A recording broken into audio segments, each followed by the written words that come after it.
with Ilan Azulay and Penelope Jean Hayes. Hello, everyone. Welcome to Spiritual Yada. I'm Ilan Azulay.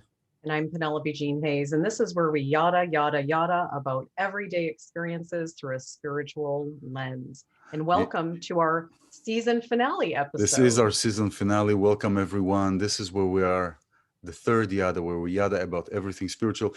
And understanding that everything in this physical realm, anything that exists here in this physical realm, has a spiritual reasoning and cause. So if we look at everything from an umbrella standpoint, from looking at a map, then we can really analyze and understand our actions here on this plane. And so this is where Penelope and I get together. Today is going to be the last episode of season one finale. And we're going to bring our words, our concept, our thoughts, our ideas here and really see how that affects us and how potentially it can help, hopefully can help everyone else who is listening. So Penelope, how are you? How are you doing? You're very summery. I know. Well, it's warm where I live. So it's actually quite hot. I have the air conditioning turned way down because it's actually quite warm. So I'm doing good. Everything's good. Yeah. We have the heat up here. Yes, well, I've done many years in those climates too. Yeah, it's so how are things progressing with you?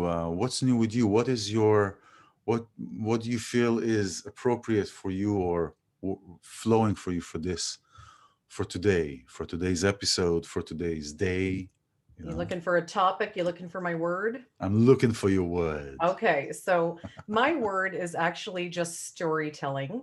And I would love to, in this final episode of season one, tell our own stories, to share with our listeners and our viewers our stories, in particular, the story of how we came to do what we do professionally. That's good. So for you to share with our audience what exactly you do with sound healing and with the bowls, and to educate all of us to understand that. But how did you come to do that? I mean, it's a really interesting thing, and then I'll tell my story too. Well, why don't we do do you want to go for, because last time I think I went first. Why don't you go first, because then it'll tie into the words that I have, which is tying into this whole thing. Oh, good. So I would like the audience to listen. I know you know my background, but for those who don't, I'm a virolonologist. I study something called viral energy, and I'm the founder of the Viral Energy Institute. So viral energy is the contagious nature of energy in social interactions and the environments all around us. And when I first discovered this, I was on a spiritual journey. I had just moved countries and was in a new town, and I would meditate every day in the forest. So I would sit in the forest and meditate. And one day, while meditating for several hours, the energy shifted around me. And the wildlife started coming a lot closer to me. And like they didn't even see me. It was almost like I became invisible. And I actually saw the forest like it was sparkling. Really. I mean, it was like everything around me, the colors became so vibrant. And it was like shimmering. That's and amazing. The leaves were shimmering. Then a little deer walked by very close. And then this owl came and sat right in front of me, about 4 or 5 feet away. Wow. And stayed there, actually shared space with me for 20 minutes, maybe longer. So it was holding space for you. Yeah. And so through that experience, now when I would meditate in the forest, I always would bring, a pad of paper and a pen, because it was when I started as a writer, and I would, write down ideas when I was meditating in the forest. So this day, when this was happening and this shift happened, it was like I felt like I was seeing another dimension. It was almost like, nature was exposing to me the behind the scenes. This is the, what happens behind the curtain. This is the world that you haven't been seeing. Like, here it is, and it was this absolutely incredible visceral experience of absolute joy, not happiness, joy, just joy, and experiencing my surroundings, experiencing nature in a way that we don't normally get to. It's almost like after that, it's like the world goes into black and white in comparison. It was really just luminous and just incredible. And so I shared space with this owl for a long period of time. And I realized this owl knows I'm here, but my energy has balanced with nature. I had been meditating in nature for so many hours that day that my energy, my internal vibration had synchronized Yeah. through osmosis, through just a passive Mm-hmm. experience, Mm-hmm. had synchronized with the greater energy around me. And so I was vibrating in harmony with nature and therefore was incapable of hurting nature in those moments. And so that's when I started writing down, it was just flowing. It was like this portal just opened and I just started writing, writing, writing. And I pretty much wrote the entire book, The Magic of Viral Energy in the Forest, that did the skeleton Wow. for it, Yes, yes, went yes. Wow. back and added all the That's nice. stories and gave it life in the time afterwards. But that was around, I think it was 2006 or 2007, or somewhere around there, that experience. And so for me, that was that moment. I realized that, what, there's this other energetic power at play that we don't often give much mindfulness to, and that is the fact that energy is contagious. So light energy is contagious, heavy energy is contagious. And that's when I wrote the philosophy for viral energy, which is now, a book, a Yeah. series, an That's over there. institute. Yeah, that's it. That's it. Well, I have 12 published books now, but that was the first one and really the nuts and bolts of the viral energy message. So it was first, to share with people how to make their own dreams manifest. For me, it started with being a seeker Mm-hmm. and wanting to be a seeker, wanting to be open minded to more than I was currently experiencing or that I thought that I knew. And so I became a seeker first. And in becoming a seeker, it's like seek and you shall find.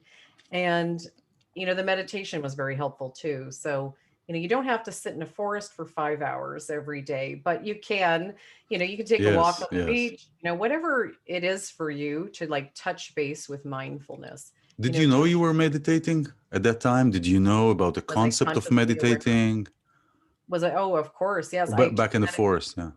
Oh, yeah. I had taken meditation lessons from a guru from India, actually. Uh-huh. And that was maybe it had even been 10 years prior to that Oh time. wow. Okay, So I okay. had been meditating for years, but not as diligently as I did at that time. So when I moved, it was like this big quantum leap.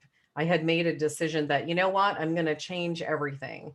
I'm Mm, going to get fresh water in my stagnant pond. I'm going to, you know, challenge my fears, look at them in the face. And that was maybe just the fear of leaving, mm. the town that I was living in, starting over again, starting a career over again. All of these things were, a deliberate choice at that Yes, time to yes. say, I'm going to change everything and I'm going to go on this, this journey, this adventure of exploration. Yeah. And one of the things was to meditate every day.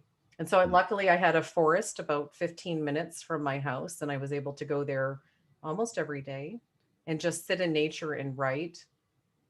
And it was an incredible experience of getting to know my life's purpose, being opened to having the space to be open to, when you meditate, of course, this, and for everyone else, when you meditate, you open up this portal, you open up this, pathway to this higher intelligence. You're connecting to this universal wisdom.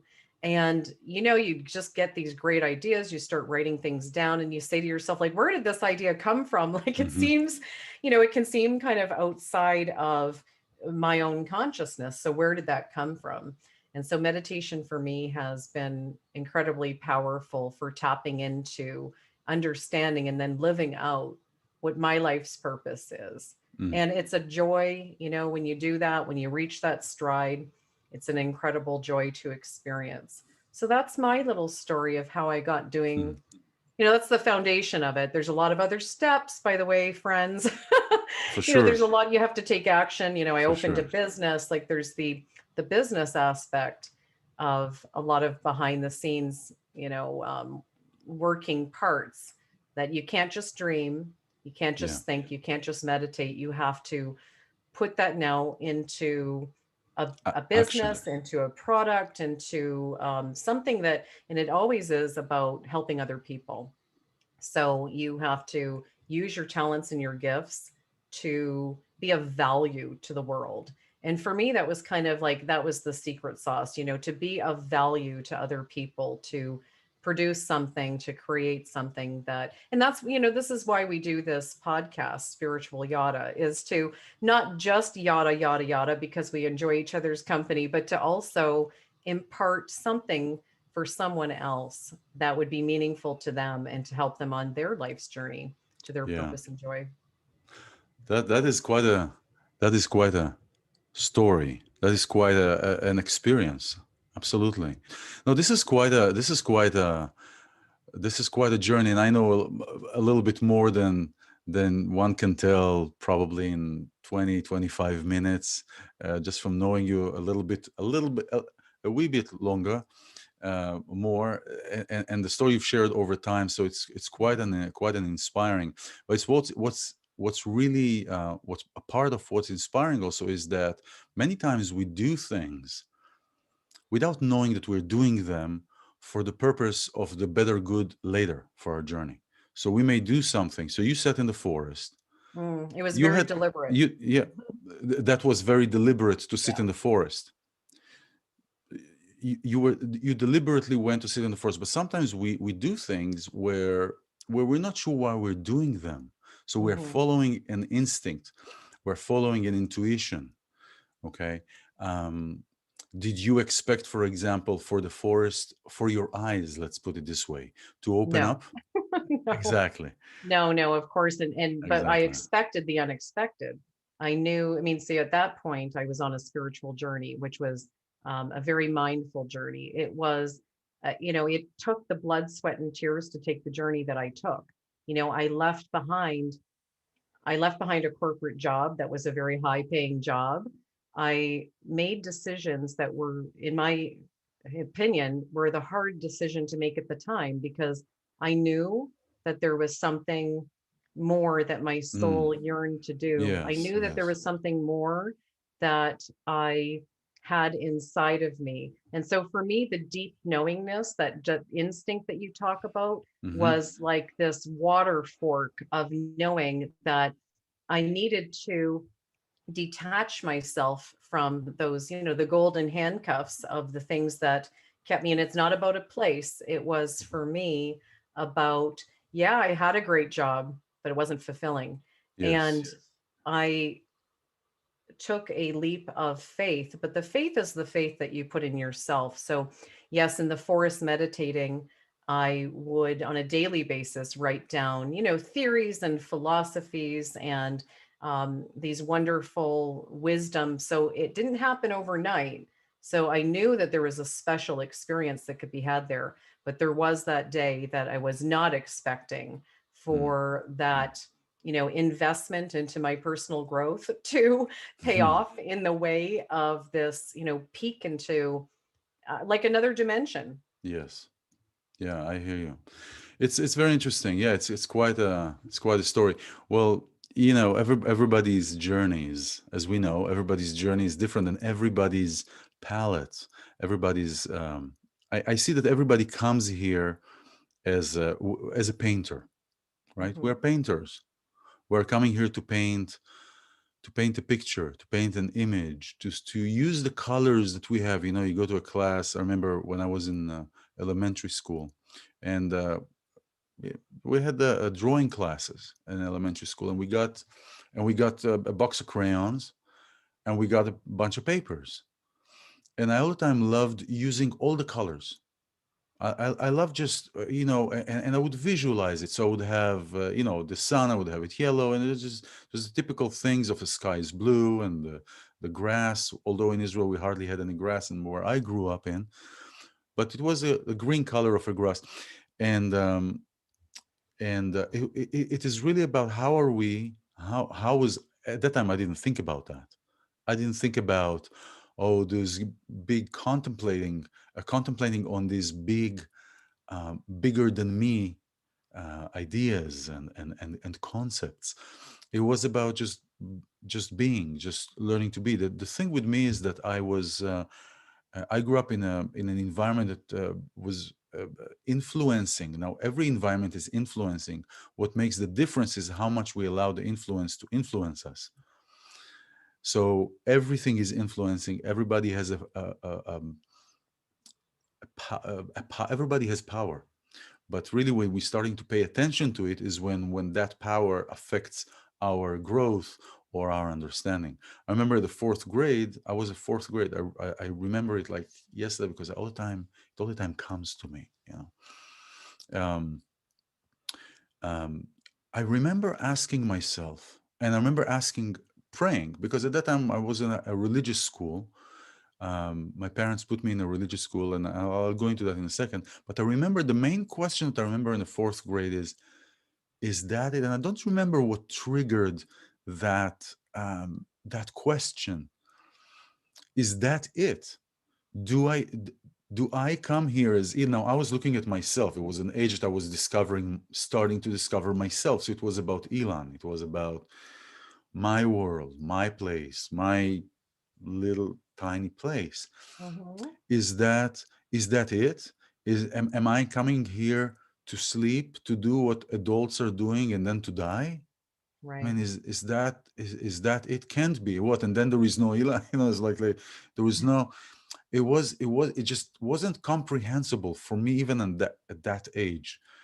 Not even, especially at that age, because when we're younger, we're more open to receive messages. I remember I was talking to myself all the time. I still talk to myself, but at that time, at, at that time, I would talk to different entities. I would feel like I would have different messages coming through, and I would have conversations, and I would have questions from here, from the right side, and I would have questions from the left side. Sometimes it was a woman, sometimes it was a man's voice, sometimes it was a woman's voice, and I'll have conversations all the time. So I remember one time coming from school, and I was having this. Fascinating. What? It's fascinating. No, yeah, I remember coming from school one day. No, to me it wasn't. I wasn't thinking about fascinating, not fascinating. I know today it's fascinating because I'm looking back at it, but at that time it was. It's at that time it was. That's how it was for me. I didn't question the outside, or is. I knew that people are looking at me kind of funny and stuff like that, but you know. Um, so I remember coming from school one day, and I would have this deep conversation, and I remember it was conversation about something afterlife. It was either I grew up in a very dogmatic um, culture. Let's put it this way: the culture and everything that culture does comes from a dogmatic standpoint. So it was a very black and white and very dogmatic, and it was hell and it was heaven, and it was you do good, you do this, da, da, da, da, all these kind of things. And I would have questions about really the authenticity and truthful matter of things. Are things that are happening, or things that we're thinking, things that I was thinking, things that my parents would say, the teachers would say, were they truthful? Now, we're not truthful in relation to somebody else, to me or to you or to my neighbor. We're truthful from the essence of creation. There's truth. There is always three truths between us.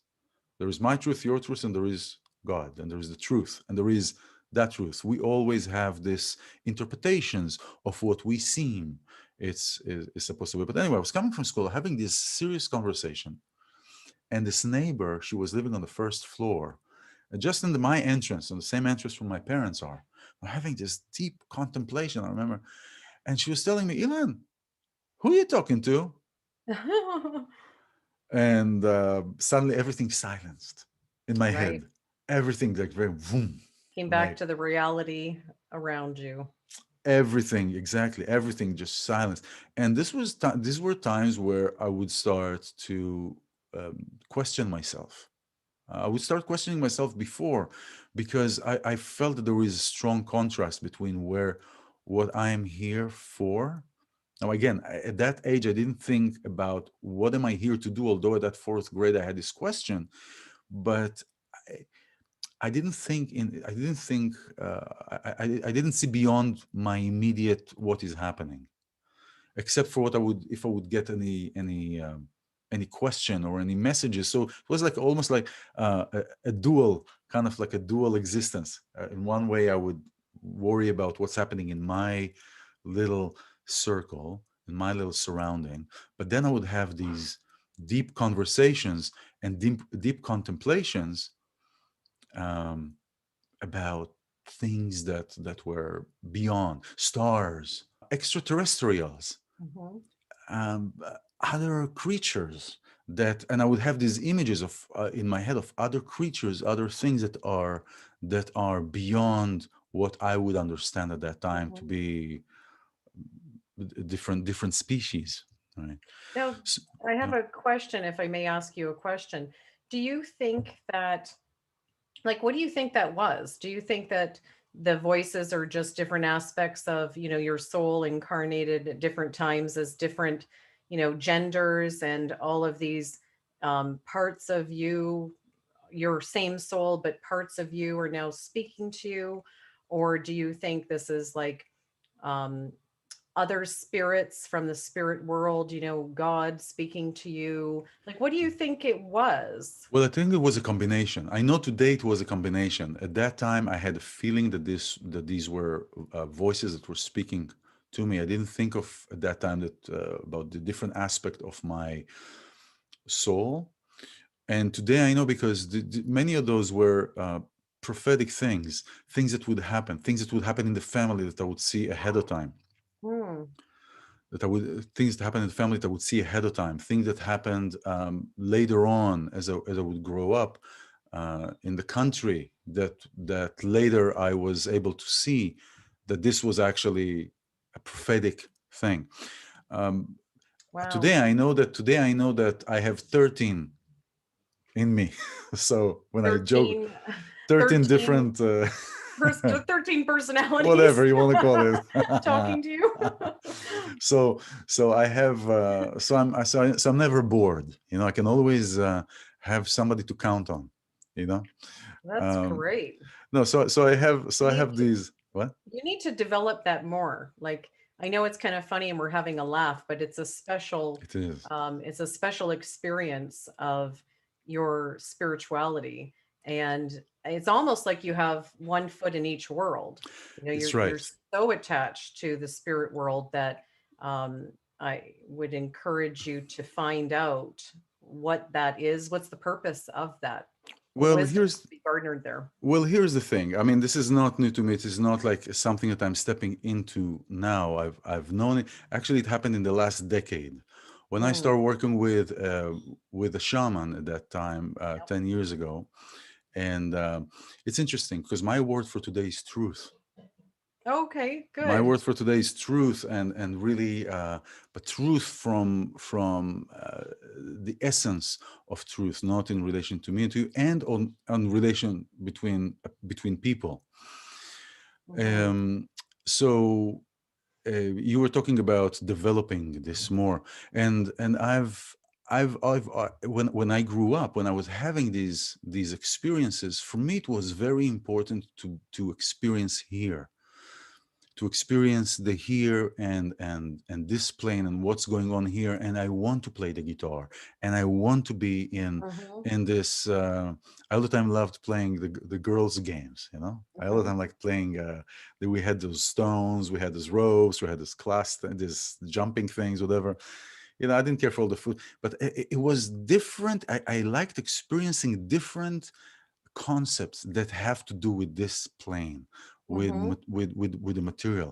And on the same token, I always loved the spiritual, the after, the what we don't see, what I don't see, and that went through the connection to people. I always had this unique um, a gift to connect with people on different levels, depends on that person.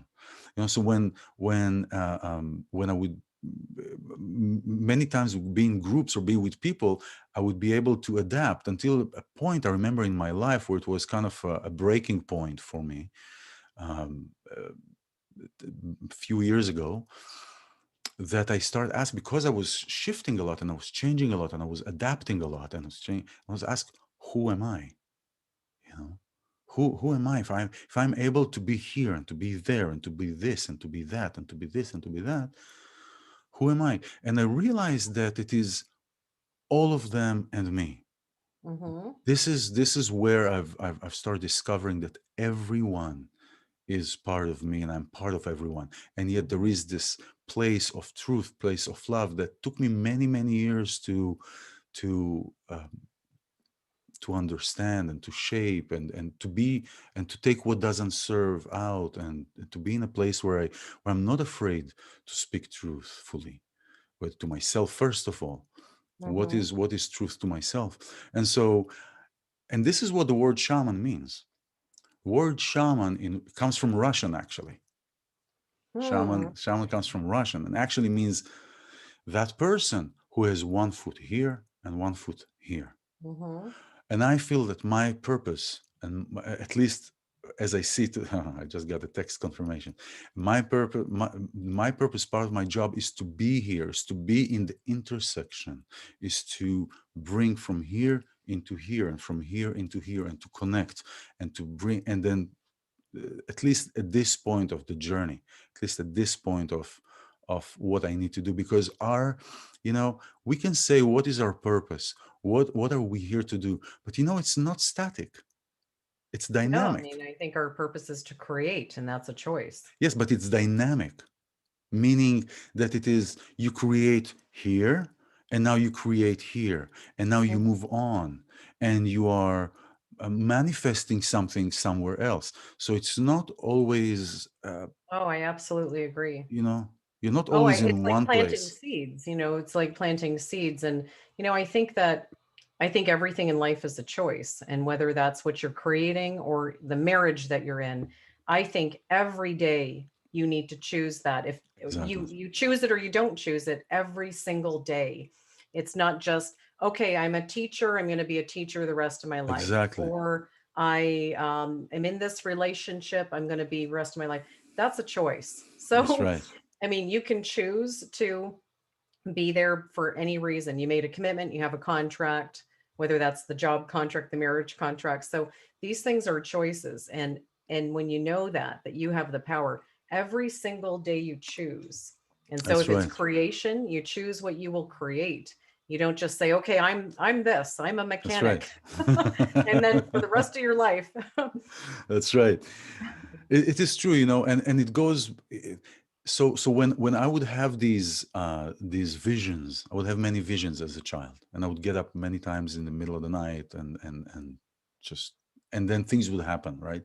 But I remember these particular certain visions, especially today. We're talking today, the 27th of January. There are two things that are happening today. Today Okay. is also the Holocaust Memorial Day, Wow. and today is the evening of Tu B'Shvat. Tu Hmm. B'Shvat is the holiday of the holiday of the trees, for the trees Okay. in Judaism. Why is the holiday of the trees? I mean, the trees are. I mean, if you look outside, it's kind of like wintry. I mean, in many places you look, it's wintry. It's considered winter. This is today in Kabbalah. Is really today was talking about. This is where the sap is starting to come up the tree. The nutrients are starting to Hmm. create the evolution of the tree, so it'll be ready for its time to bloom. And talking about the What a Holocaust, great metaphor. yeah, right. My name Ilan in Hebrew is a tall tree, by the way. Just Love it. that's what it is. So it is. So every year around the same time, coincidentally, not coincidentally, the way I'm assuming things, I'm putting things on. Nevertheless, everybody has a cycle. I'm not talking about whoever is this. It's not a cycle like a physical cycle, but everybody has a cycle. We all have spiritual cycles, and the spiritual cycle, the beginning of a spiritual cycle, will always start with a dip. Always, always start with a dip. Think about you going up a mountain, and then you're going up the mountain analogy, and then you have the first dip, and then you go up the next climb, and then you have another dip. And then you go out the third climb, and then you have another dip. And you think in the third climb, when you have a dip, you say, how can I be in a dip after going so much? But here's one thing. The Mm. third dip is higher than the first high, right? Yes, exactly. So that is and so it is always around this time. Now, when I was a kid with the Holocaust, I would have visions of being in the Holocaust, Mm. visions of different aspects that Like that I haven't remembering, of like remembering remembering. of Yep. remembering, and it was the thing is, it was fascinating to me more than it was scary.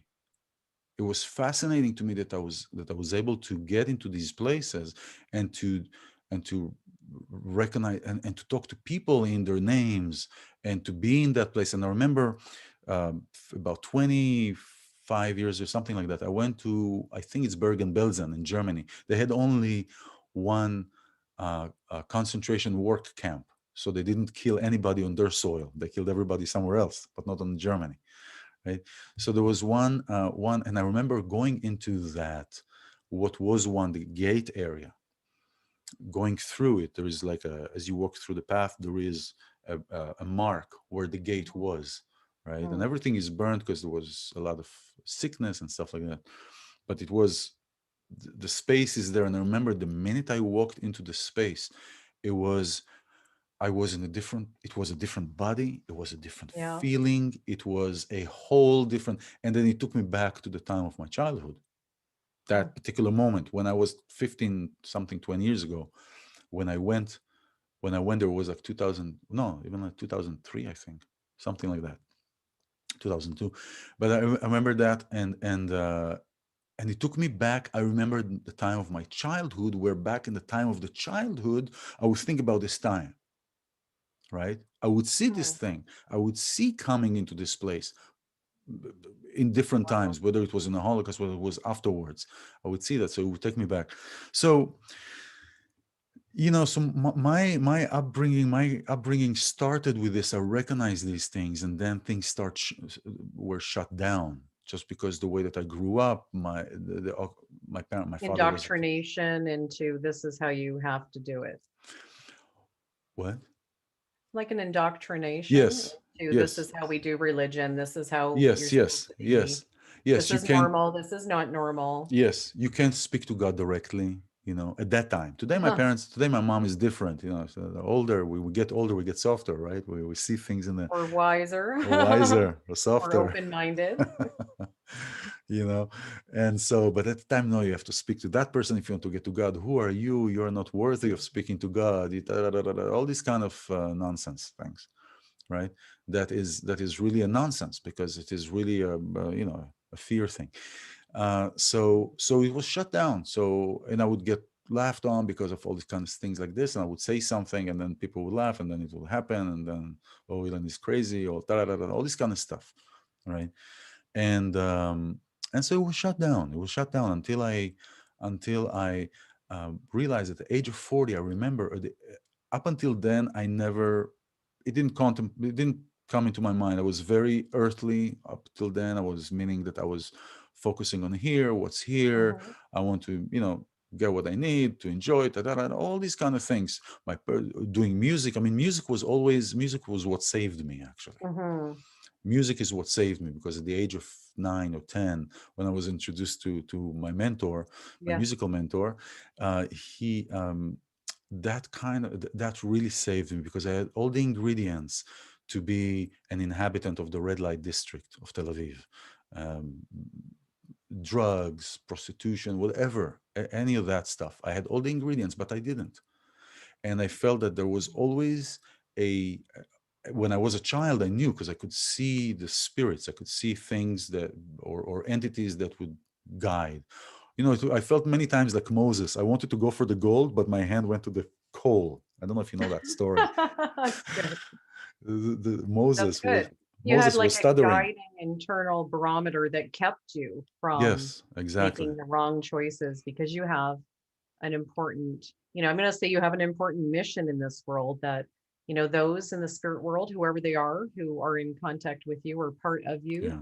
are not wanting you to stray too far. They want you to do what you came to do. That's what I felt, yes. And thank God for that, Yes. I don't know if you know the story of Moses, but he was a stutterer. And the I didn't story. know that. He was a stutterer. That's why he They said, "Why are didn't you teach us sending?" that in Catholic school. What was that? They didn't teach us that about Moses in Catholic Of school. course not. But if you look at the Bible, he says, "Why are you sending me? I have a heavy tongue. Hmm. I have a heavy tongue. I don't speak well." He couldn't do the word pa like pa and ba, like because his lips would not close because he burned when he was a baby. Anyway, it's a story that instead Pharaoh suspected that he will rise to defeat him, so they brought a child two pots, one pot of gold, one pot of hot coal. Oh, And Moses as a child was going to the gold, and then Pharaoh said, "Up, he's going to take me. Let's kill him." And an angel or a spirit pushed Moses' hands to the black hole. So I said, "Oh, he's a stupid kid. Let him live." Right. So that's really but that's how I felt. I felt many times that I would. Now it doesn't mean that I didn't make mistakes or I didn't hurt people or I didn't said something things that were hurtful to people, or I've been in many places, many situations. I mean, I messed up so many relationships because of the gold versus the coal, right? Because these kind of things, I was many times in the places where it was hurtful to people, and I'm sorry about it eternally. I'll be eternally sorry for that. This is how I am. It's like when I recognize and I'm looking that I've done wrong by someone, and seeing that it's a lifetime remembrance. Doesn't mean it's a lifetime, but it's a lifetime remembrance. That's how it is. That's how it is for me. So hmm. so these kind of events that happen as a child, the music saved me really. And many times I ask myself, did I really go into music because I'm musical or because it saved me? You know, Maybe both. maybe both. Maybe So, both. how did you get into the bowls? So, we go from that to, So now I start working with the shaman, right? And that's a whole different story for a whole different another show. But music was always part of me. Sound. I didn't recognize the gifts that I had through my voice until several years back. You know, mhm, I was just, I all the time wanted to sing. So I came to this. I started working with the shaman, and then during the work with deep meditations and plants and whatnot, all kind of visions, all kind of things, and studies. It just I met this teacher from India who right coincidentally right? coincidentally I met him in New York, and he is a master teacher in India. He has a sound institute, and and I just felt going there. I didn't. Now here's the thing: I felt both pools. I felt the pool spiritually to go and do that, to go and experience it, because I've never experienced before sound healing from that aspect, in that capacity. Sound healing from frequency, sound healing from allowing choosing certain frequencies, learning the Torah, the Bible of sound, right? Understanding sound. We are made of sound. So my spiritual being wanted to go there, but my physical was like, nah, come on. Okay. I mean, what are you going to do with it now? So I always have these two pulls, this pull and Mhm. push. And we're always in a pull and a push. It's never static, right? And and slowly I start realizing what this has been doing for me, how it has been playing in my life. I would do this on myself. So I would start meditating. I would start doing sound for myself, on myself. We, the way that I work with Tibetan bowls is different ways than traditional sound healing sessions that are happening. That people sit in a group. There is one person sitting on the top, at the head of the room, and the sound and everybody. I mean, I do those as well, and these have their own healing qualities, and it's a whole different thing. But I work differently, so I look at the energy, and I look at colors, and I look at the color of the energy, the reflection of the light that So, that do you person read has. auras? Do you see So I aura so I color? hear so I see Okay, colors. Yes. share that So with our audience. I've always I've I've always seen that I didn't give it a language until the last decade. So I was aware of this all the time, but I was just giving it a language, bringing it to my consciousness in the last decade. And so with that, and with how the person feels, so I can feel where the person is, and this is important for that part. It's many times more helpful when I'm in close proximity with the person. Mm-hmm. That's how it works. So Yep. I could see colors in photos, I could see colors in videos, I could see colors in all these kind of things, in all these medias. But for the feeling, Mm-hmm. I have to be near, I have to feel the energy of the person. I could feel, it's like when I walk into a room and I could feel, I like this, I don't like this. We talked about it last week. I like this Yeah. space, I don't like this space, you know.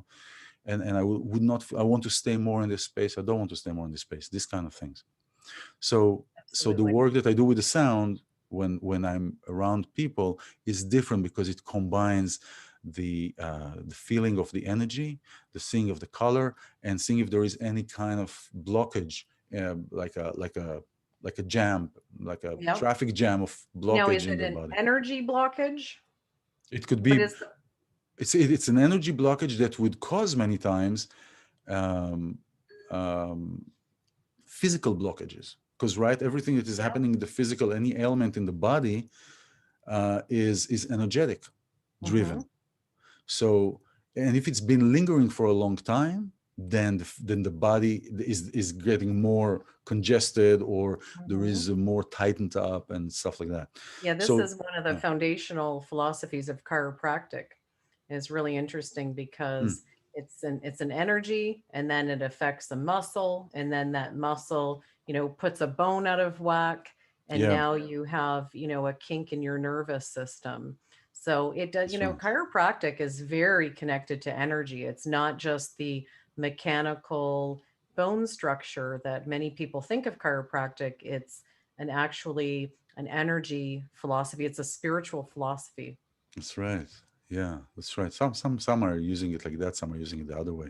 So But I yeah, have yeah, I you're have right. so many questions for you because I Please, love learning about what you do. So I'm just going to say a couple questions before I please. forget them. Yes, One, I know that you do work with women going through divorce, and so my yes. question is like, what do you do that helps them?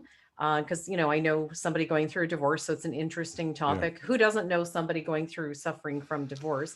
Second yeah. thing I was thinking as you were talking was, um, do you have you had visions about your future? So when you were a child, you were envisioning, kind of this time now. Did the visions extend into your future? And if so, what are they? Yeah, I knew that music will be a big part. I knew that music and sound will be a big part as a child. That is something that I You always always knew that. knew. It's going to be in my life, and I had a vision of meeting and working, but in a grandeur level with my mentor, which now happened 40 years later. Um, I Incredible. knew that I will not be all the time in Israel. Hmm. I knew that I knew that I'm going to be a nomad. At that time, I didn't know what a nomad is, and so also when I was in the States, it always was going from here to here. I didn't know what the purpose is. I feel that the purpose today is really to connect to people, to bring a message to the people. I always felt that I had what to say, but at that time I didn't. I wasn't clear about that. So there were things, and there were things that happened also. There were things that happened with how I do this work, uh, going into astral projections, Hmm. astral places. I had those things Do as you see I'm going to yourself them now. becoming a shaman? I'm sorry. Do you see yourself becoming a shaman? Well, you know, it is yes and no, because in an essence, in a sense, as I told you, shaman. The definition of a shaman is somebody who is in this world and in this world, Hmm. and in the physical and in the spiritual. And I feel that I always was there. Um, I always was in that place. Now, if we're talking about learning and about certifications and about going with studies and stuff, maybe yes, maybe not. I feel that I'm there in a certain capacity. Um, it's like an everyday shaman kind of thing. Yeah, I think you just coined something. You know, That's pretty uh, good. Hey, that's the title of your book, yeah, right. The Everyday Shaman. No, I heard it somewhere, so I don't think it's Oh, you my. do. So it's not Yeah, original. Oh, yeah, I it's liked not it anyway, original. though. I heard it somewhere, so it's an everyday shaman kind of thing, and or daily shaman, it's Yeah. something like that. More of not on oh, I am the shaman, because you know what, Yeah. this ties with when your leader becomes your dealer, and I had this experience as well. when Oh, when your yes. leader becomes, it turns out to be not who he was, and that's one of the shamans that I worked with. I worked with three. So one of the shamans that I worked with that was predominantly tied into that relationship I was telling you about turned out to be a dealer, really. And so Like a dealer of spirituality. Like, come to me for that this. too, So that too. another. But it was a dealer, a physical dealer.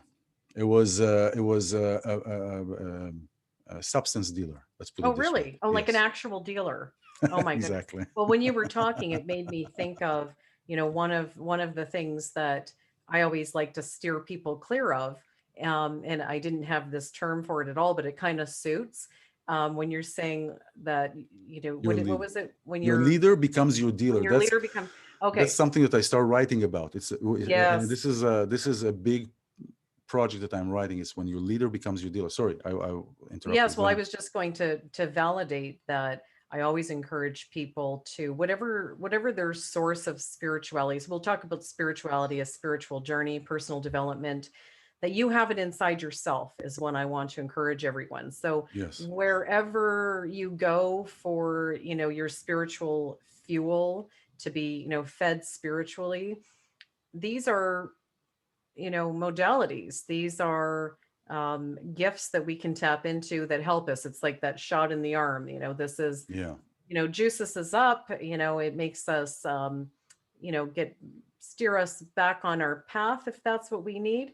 But I would also encourage people to, if you're going to, I mean, it could even be like, I think of people who always need to check in with a certain guru, or to check in with like exactly, a spirit or a exactly, channeler, to say, oh, well, what would such and such, guru or spirit say about exactly, this and this, and now they can't think for themselves. Well, what exactly. about this, and what about, if I have termites in my house, what does such and such guru Would spirit say say about about this? it. And it's like, they say think for yourself. And to Exactly, know, like, I mean, if they're a good spiritual exactly. coach or mentor, they're going to encourage you to not be so attached to them. Yes, They're going exactly, to encourage you to spread your wings and to know within yourself what's right to you. And that's where I think religions can go wrong for some people. If they work for you, great, God bless.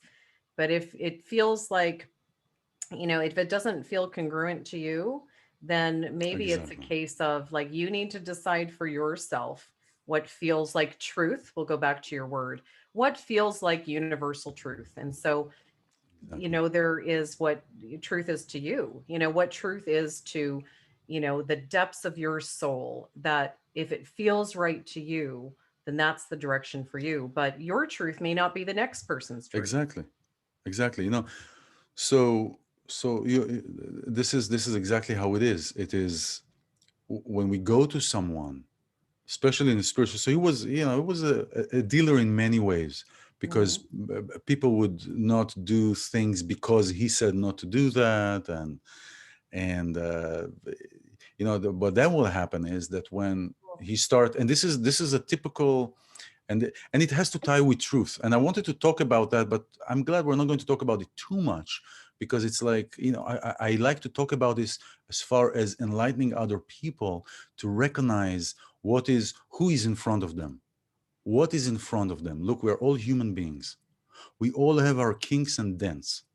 We all come with trauma, you know and in shamanism and also Judaism, but shamanism and Judaism, they're talking about that we all are born with trauma. I mean, we're coming to trauma already into this world just from the aspect of birth, Mhm. right?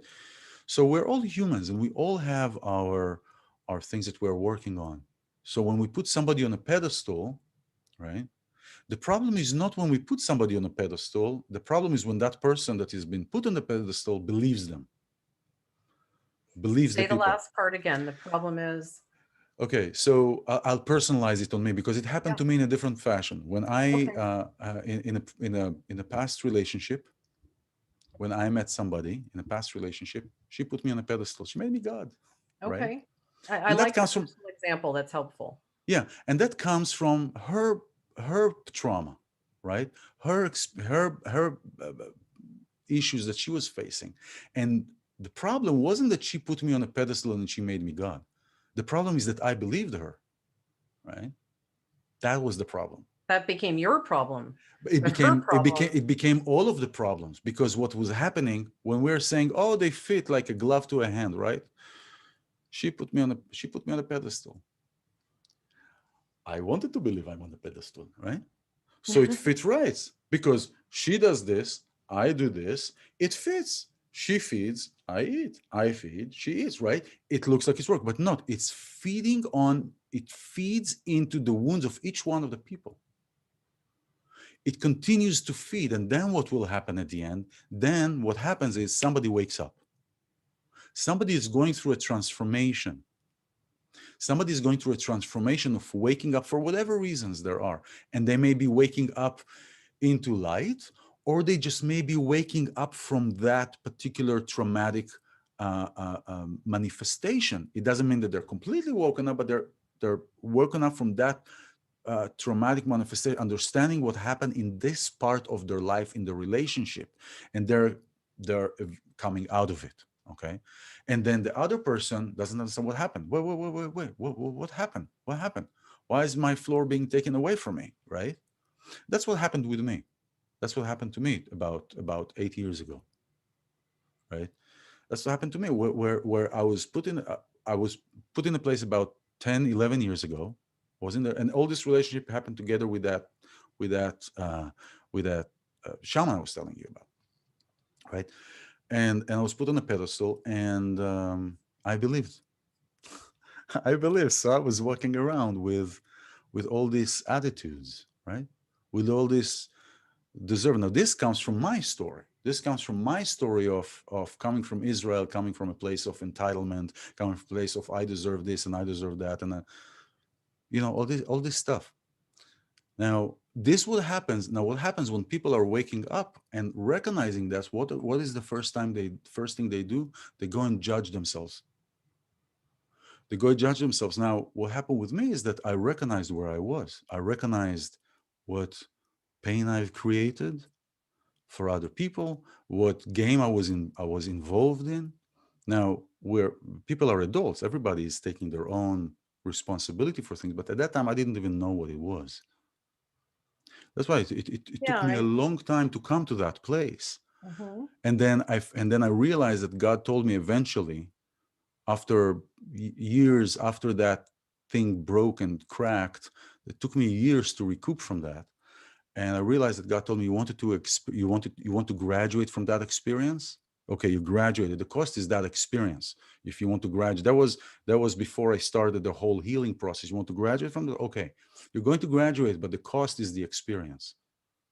Because at first, when we go through trauma, there is the denial. They want to believe that you're dead, and there is the anger. Then there's all these 5 stages of grief that we're going through. And so I went through these places, not realizing at first what was happening, because I thought the ground was taken away.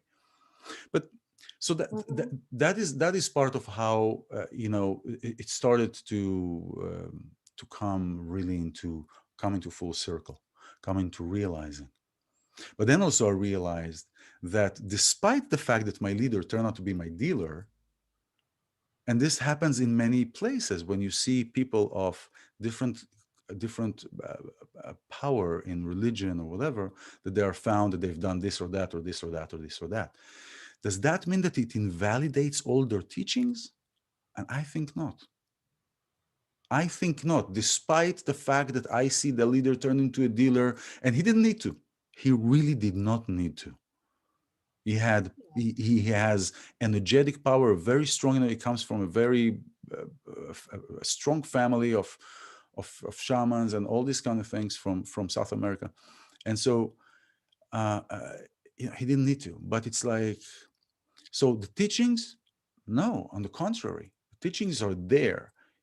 We are humans to deliver the spiritual. We're in the Hmm. physical form to deliver the spiritual. And I don't believe that if the leader turns into a dealer, his teachings became bleachings. I don't know, whatever. No, I mean, I think that it's the same experience that every single human being would have. I mean, you could extrapolate that scenario to absolutely anything and anyone. So if you have this person called John, and John is really great as a astrophysicist Mm-hmm. or a cosmologist Mm-hmm. or anthropologist or any type of science. He's so good at this, and he teaches all of his students this. But then in his personal life, he has an affair on his wife. Mm-hmm. So he's, bad guy on the marriage front. It doesn't mean that his Exactly. teachings. So, yeah, no, I mean, these things are, there are points of connection. There are points where this would cross over and be relevant to, to the teaching. But for the most part, I think that, say that to all of the students that your shaman taught for years and years and years, and see if they have, you know, um, if that, shakes their foundation. I mean, that wouldn't be fair. Well, They've here's learned, the, they've yeah, imparted, he's imparted to these people some wisdoms. But, again, I would say get wisdom from here, get wisdom from here, get yeah, wisdom from here, and then decide, how do you do it? So, like how you do your bowls, you said you do it differently. I do different. I work differently. I So work you interactively, and I go into the took in, spirit, into the, mhm. yeah, So you've had three shamans and different, and then you developed your own techniques, yeah. and now what you're creating and sharing is uniquely your contribution.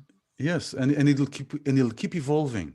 So now I'm also a bioacoustic engineer, where I'm working with. We had last week Shari Edwards, Gary Edwards. and I'm working. Well, I take a voice profiling, and voice profiling meaning is I'm taking a recording of your voice, because of our voice, and I'm discovering it every time, every day is a new discovery, every month, every year, whatever.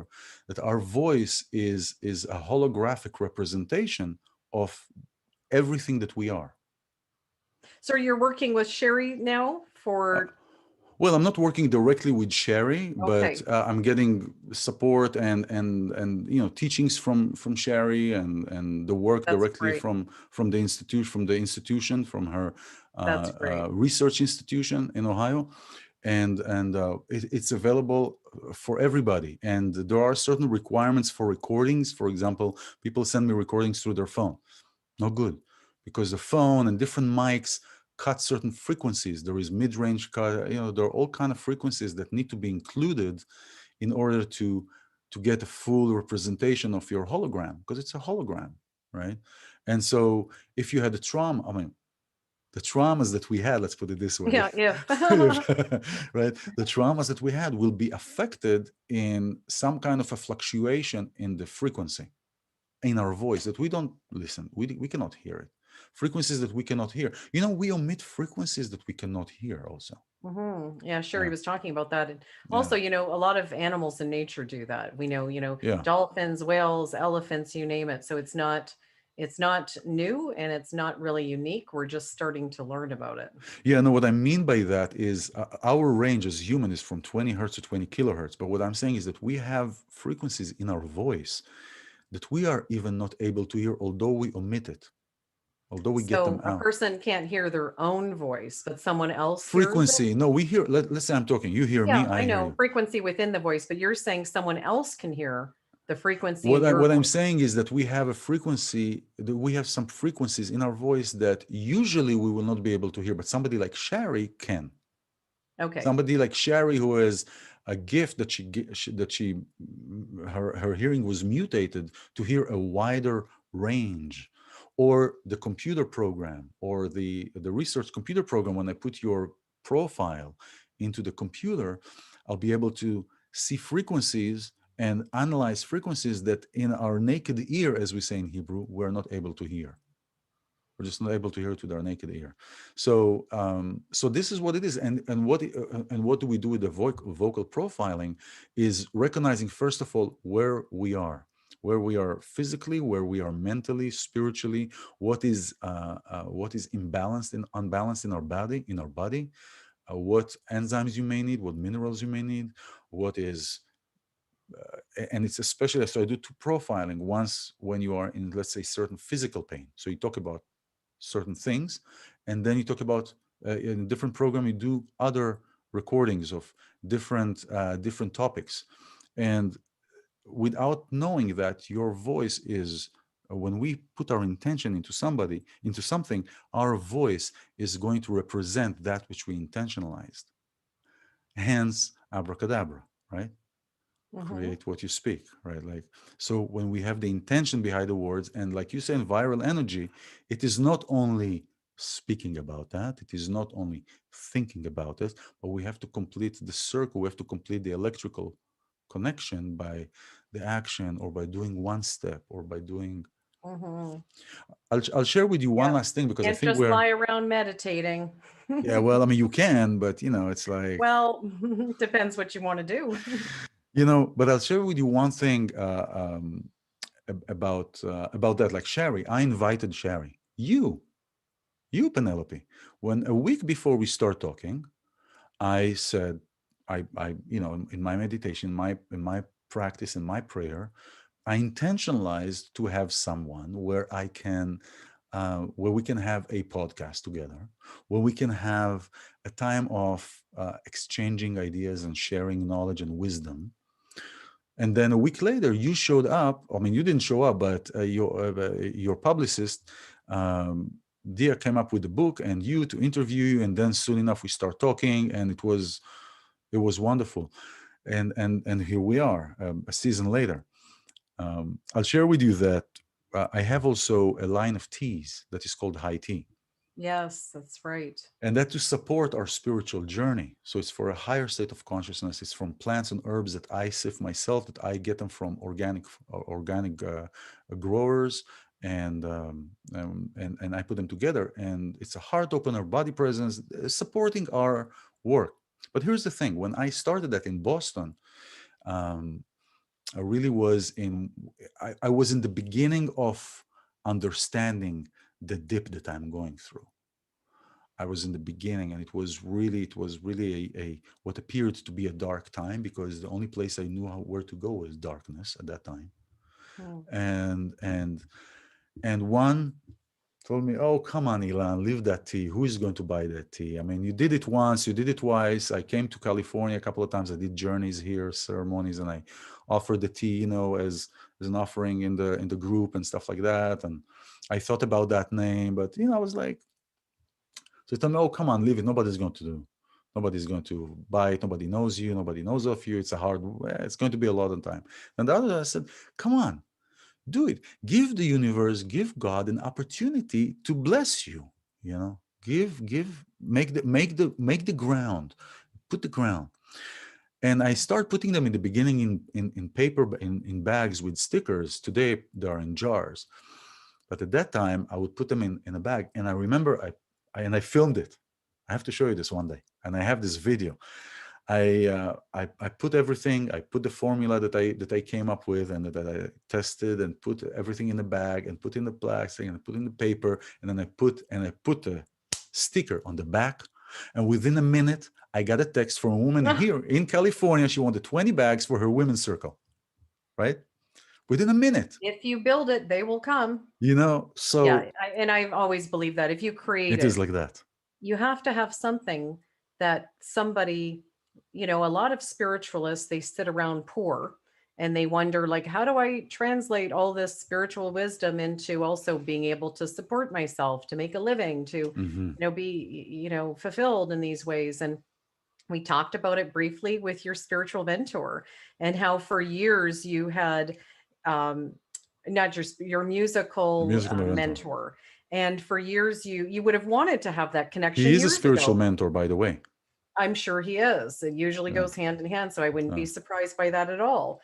And I actually see you're going to be doing more with him than what you're doing now with the Yeah. videos. I see that for you, Yeah. but um, and he was doing his thing. He's out there creating. He has these products that you're listening to, and then one day you also had a product that he needed, and so now the gears that we're That's doing right. this, So I and didn't it's come from a place because of a need. Yeah. you took this, these spiritual wisdoms that you have, and you created something that fulfills a need in the population. So whether that's high tea, your high Hmm. tea that you branded, trademarked, Yeah. you had to do that work. You trademarked high tea. I mean, Yes. congratulations, by Well, the thank you. way. It's Thank a you. fantastic name. Thank you. I've gone to a Actually, it's few a high name. teas at some It, Ritz Carltons before. So how clever is it to have an actual product called high tea, but not spelt the same? And in this way, it's like yeah. I would imagine your higher self high tea. HI. I know it is. Yeah. I know HITEA, Yeah. one word, trademarked high Yeah. tea. Yeah. And it makes me think of it's your higher self tea, Yes. It's Yes. it's a spiritual tea, obviously. Yeah. So and you have these products that you do with your music business. Not only do you do the bowls, you do Yes. classes with the bowls. And not Yes. only that, as your talents as a video editor, you now have, a thriving video editing business and working with your Yeah. musical idol, This is something. well, Yeah. it This is. is And great. it's because, and I would, that this is the message for our listeners and viewers, is because to take those passions, to take those talents, but make sure that you have something that is of value to others. I mean, Hmm. if you want it to be a thriving business, if you want to make a business out of it, just make a living out of it, be able to pay your rent, make something, get to creating, create. Yeah. Well, Penelope, it's been really, we're at our almost at our hour, and for everybody who is listening, I just want to to say, so you can hear that I really want to thank you, Penelope, for you, for being here, for appearing the way that you appeared, for encouraging the way that you're encouraging everybody else, and that including me, because we're creating these circles. Iron sharpens iron. So, exactly. So thank you for appearing, for being and doing what you're doing for the Viral Energy Institute, and for all these wonderful classes and work that you are doing, and you have the new show coming up, and it is Yeah. um I leave on Tuesday. We're going on scene to start filming a brand new television show, oh, which is wow. going to take a while until it gets to market because we're in the production process. So that's exciting. Wow, wow. So this is really exciting, and it is really where we're creating, and you're creating a wonderful world, wonderful things that will stay here and will create a dent. And Yeah. this is the same thing that I wanted when I was 40. I got up one day and I said, you know what? I want to create a dent more than just getting up, driving at that time my SUV, and and going to Starbucks. I want to do that, and I had a computer company at that time. I was all computers, and it was like it just felt it just was empty. And Yeah, you knew there was more. Well, we did talk earlier about spiritual cycles. And so I just want to say that as we close one spiritual cycle in yeah, this season finale of episode 1 of Spiritual Yada, I'd also like to say thank you to you, Elon, that you are a beacon of light. You are someone who, see, I'm going to get teary eyed. You are someone who I please. have great respect for. And we do have a soul connection. We've We do. known that for some time. That's right. And this podcast and other work, maybe something through the Viral Energy Institute, who Absolutely. knows what the connections bring for our future. And I am so grateful for the time that you have spent with us, with all Yeah. of the listeners and viewers of Spiritual Yada, and imparting your wisdom and knowledge and your journey, your own personal stories. And with that, I'd love to hear a little Thank you. bit of your sound bowl. So yes. So we're going to. If you are here, that means that you have to be here. So if you have headphones, one of the sound bowls. This is really for clarity, and this is for our uh, our mind in general. It's a certain frequency that will help with clarity. So at this last episode, I call all of us to come together this day of remembrance.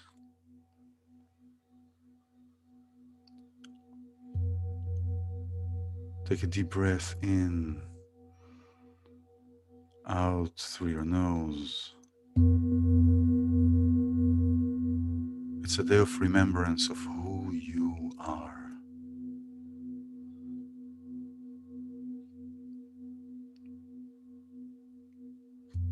You have many thoughts that are coming through. Let them come through and go as fast as they came. Remembering, what are you here to do?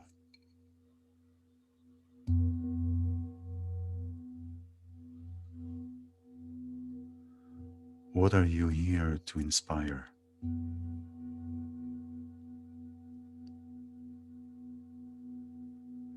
Feeling the breath coming in, feeling the sound, feeling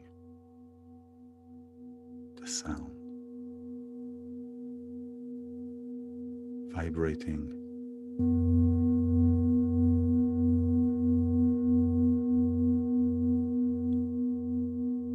And you can do this every day, just to close your eyes. Doesn't have to be for 30 minutes, it can be for 5 minutes.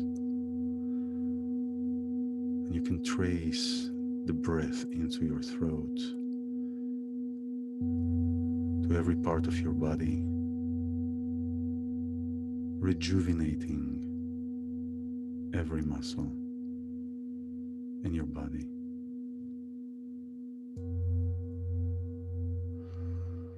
Thank you for your presence. Thank you for being here.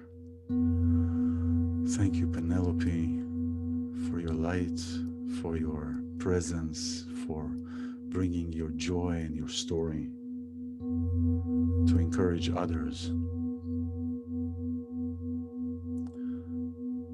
Thank you, everyone, for being here for our season finale. We hope to see you soon in our next season. This is Spiritual Yada. Bye I'm for now. iLan Azulai. And I'm Penelope Jean Hayes. Thank you for listening and watching. Thank you. Have a wonderful, creative week.